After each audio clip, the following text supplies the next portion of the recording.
in time. I've sung a lot of songs, and I made some bad rhymes. I've acted out my life on stages, 10,000 people watching, yeah. We're alone now, and I'm singing this song to you.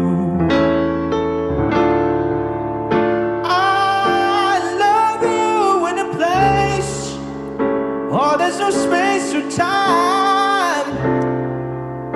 I love you from my life. You're a friend of mine.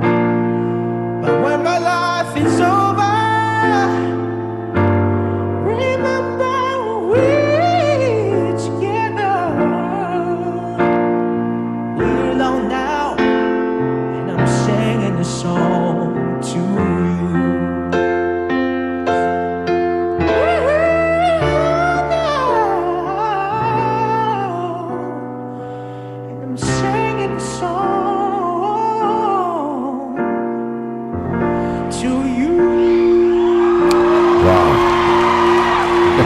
Okay. Interesting. So you just heard an audition by Cody Lee. He's a blind autistic singer who wowed the judges, and of course, including you listening right now. I'm sure you're wondering, Talolo, yeah, man. What was the voice? Oh, it's just a perfect introduction actually to what we're talking about this morning. And today on Parents Day, we're talking about, having to manage children with disabilities. And of course, Uncle Kingsley is here to dissect all about that. Uncle Kingsley, how can you, or how do you, or who can we say has a disability? Anyway, in a climb like ours, that Cody Lee doesn't stand a chance. First of all, he has two major disabilities. He has a physical disability, which is blindness. Yeah. That's a problem on his own. And then he is autistic. That is a developmental disability. And with autism comes another set of disabilities, which one of them is a learning disability. So people with autism actually don't learn easily. You get it? So that's three disabilities in one person. So let's just break it down now. Learning disability.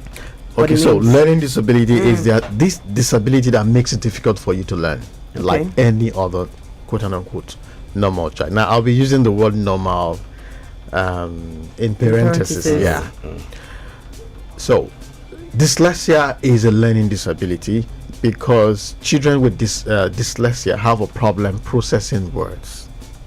Okay. So they can talk to you, they are intelligent, they are smart, but when you ask them to put their thoughts in black and white, there's a problem. And if you put your thoughts in black and white as a teacher, you may not be able to get across to them.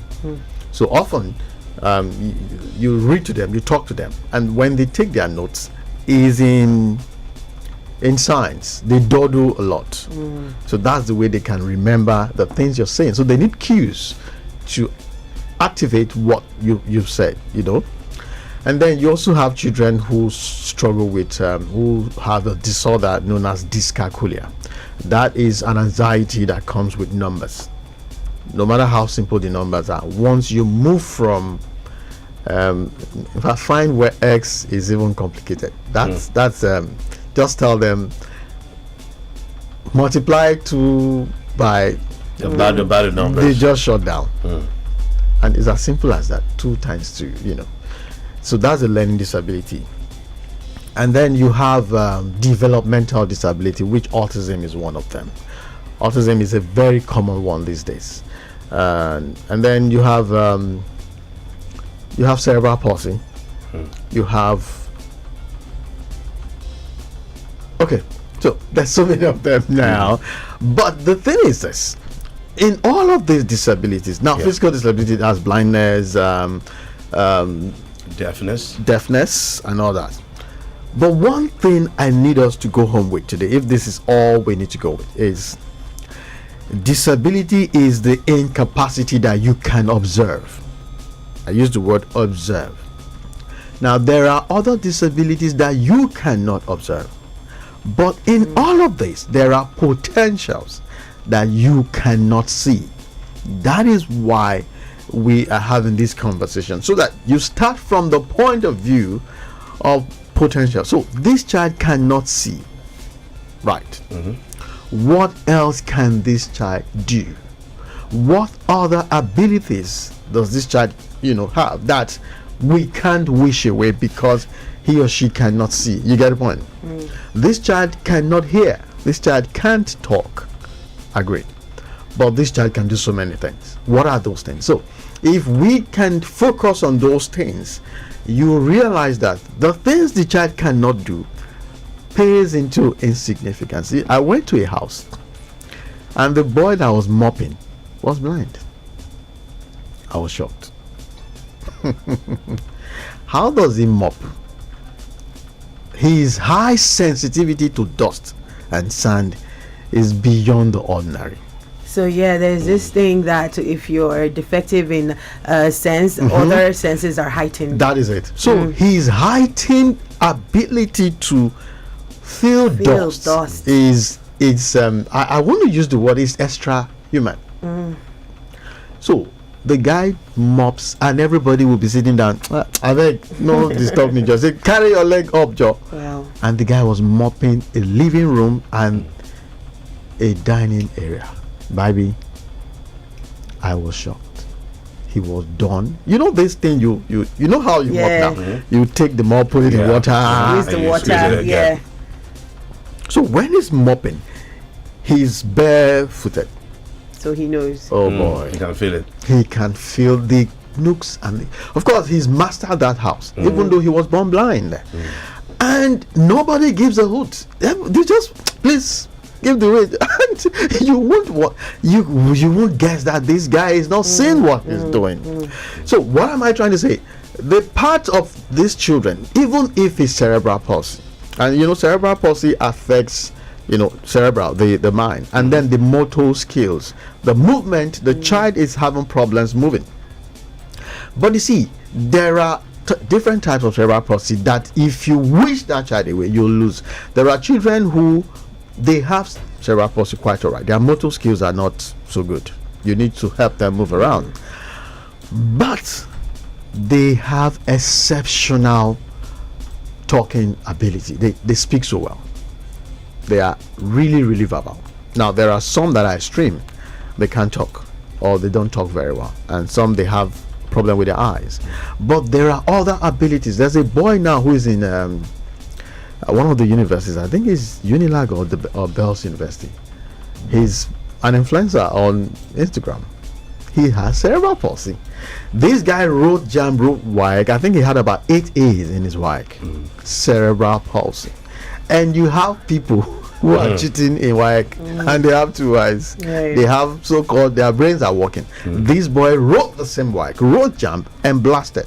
So it tells you that we need to come from that point of view of potentials, abilities, in spite of this disability. So can you just enlighten us about the societal's perception of people living with disability, children living with disability? The pressure is already on the parents and the loved ones living with them. How much more those who are affected? Where are we as a country? We're far. We're far. You need to have an idea of what we're doing to people with disabilities with the way we relate to people with so-called without disabilities. Yes. I used to tell parents when I do talks like this that I'll have an idea of what you can do with a child with disability from the way you're treating your so-called normal children. And baby, do you know that we are potentially people living with disability? You know what I mean? Tell us. Okay, just like I used to say that we are potential prisoners.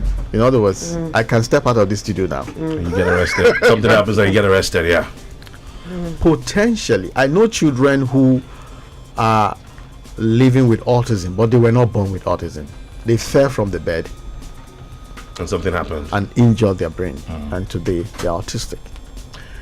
So, There are people who were born with a sight and they had an accident, and today they can't see. There are people who work, they were born with both feet working. They had an accident and now they are confined to a wheelchair, which is the least confinement you can have, because you can do so much from that wheelchair. But there are some who are paraplegic because of an accident.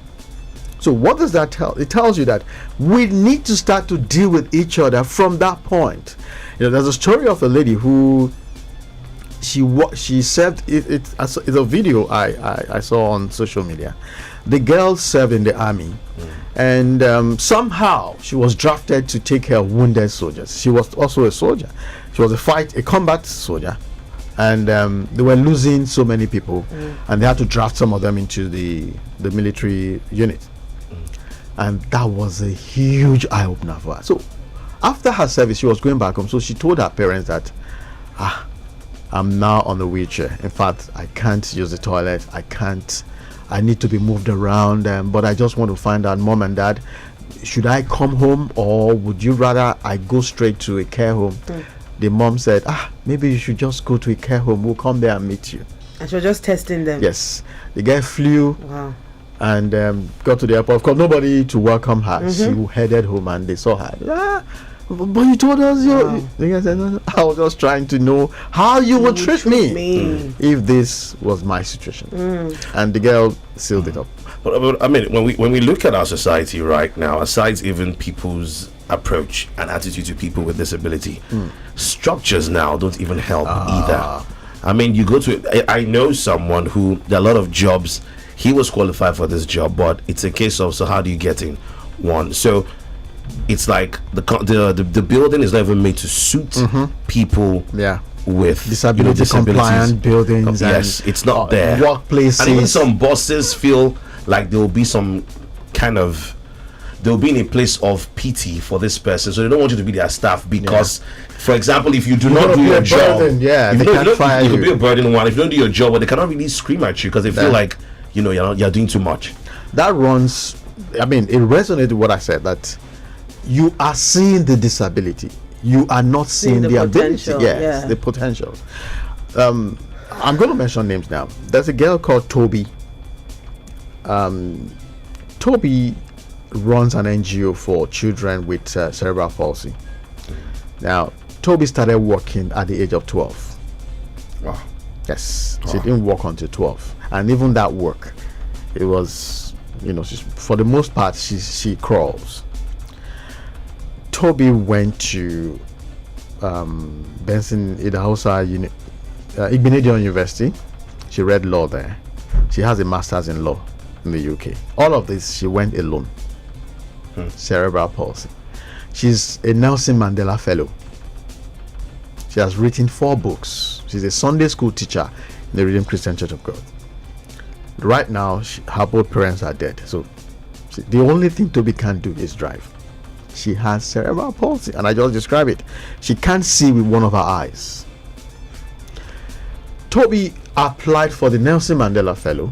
The day she showed up for interview, on her CV, there is no disability on it. So when you see her CV, she looks like every other person.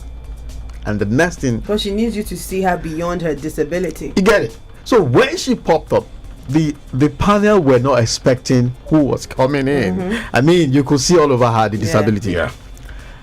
And they said, "Oh, we weren't expecting this." She said, "Well, here I am."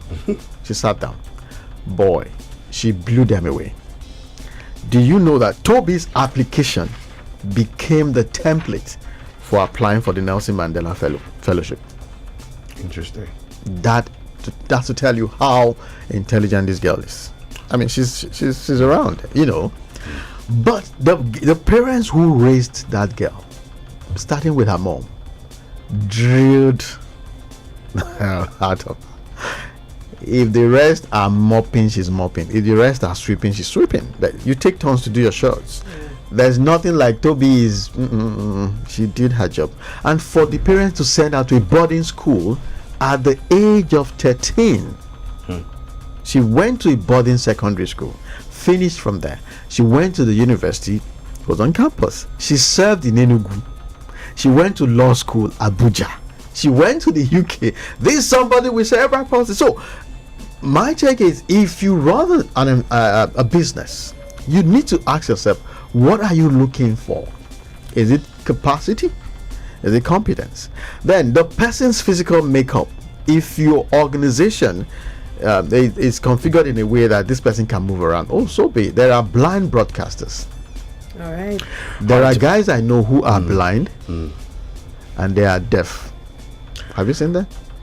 And they are lawyers, and they are very active on social media. All right, Dr. Kingsley, we probably have to continue this conversation next week, because a lot of questions that I'm sure our listener will want to even ask as well, but we're pressed for time right now, so we'll just wrap things up. But if you want to ask Uncle Kingsley questions, you can check him out on social media at Uncle Kingsley on Instagram, and on Threads you are at Uncle Kingsley too. Okay, and he's on TikTok now. Yeah. I'm Your also TikTok, at Uncle Kingsley on TikTok. Okay. All right.